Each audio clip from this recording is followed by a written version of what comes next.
আশ্চর্যের বিষয়, আমাদের ট্যাক্স, আমাদের পয়সায় গুলি কিনা হয়, আর ইসলামের স্বার্থ আদায়ে আমরা যখন মাঠে নামি আমাদের কেনা টাকার গুলি আমাদের বুকে মারা হয়। এটা আর কতদিন? সুদীর্ঘ 50 বছরে আমাদের সাথে প্রতারণা করা হয়েছে।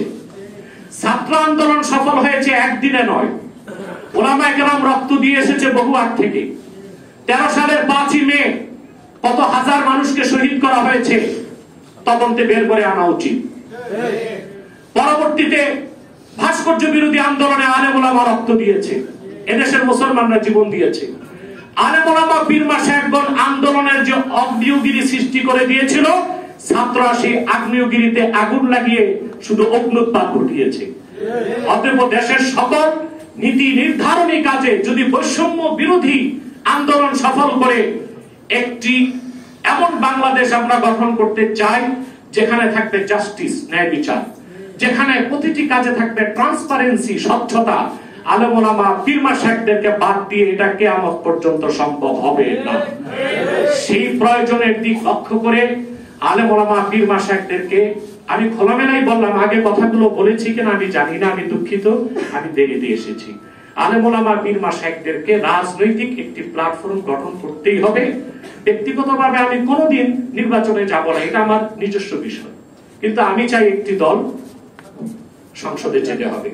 পীর মাশায়েখরাও যদি সরাসরি নির্বাচনে না আসেন, আপনাদের পক্ষ থেকে সর্বাত্মক সহযোগিতা, নৈতিক সমর্থন, আর্থিক সমর্থন দিয়ে একটি রাজনৈতিক প্ল্যাটফর্ম যেটা ইসলামের স্বার্থে কাজ করবে, যারা জাতীয় সংসদে 14 কোটি মুসলমানের পক্ষে কথা বলতে পারবে, সেই রকম পরিবেশ সৃষ্টি করার জন্য আপনাদেরকে এগিয়ে আসতে হবে।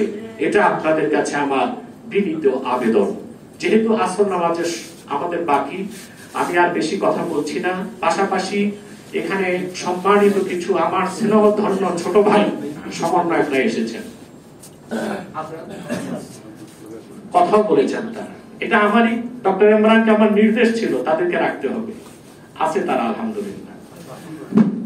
তাদের উদ্দেশ্যে বলবো যে বৈষম্য বিরোধী আন্দোলন সফল হয়েছে, এখন কোন কাজে যেন আবার বৈষম্য করা না হয়, এটা তাদের খেয়াল রাখতে হবে। আমরা দেখেছি গুরুত্বপূর্ণ অনেক পদের বিন্যাস ঘটেছে, আলেম ওলামার খুব একটা সমর্থন নেওয়া হয়নি। আমি আশা করি সামনে যে কোনো গুরুত্বপূর্ণ নীতি নির্ধারণী কাজে ওলামায়ে কেরামের সমর্থনটা নিতে হবে, এবং দেশের আপামর জনতার মধ্যে যারা ইসলামকে ভালোবাসে জীবন থেকে বেশি, তাদের অনুভূতিটার দিকে লক্ষ্য রাখতে হবে। আল্লাহ যেন আমাদের কবুল করেন, আল্লাহ যেন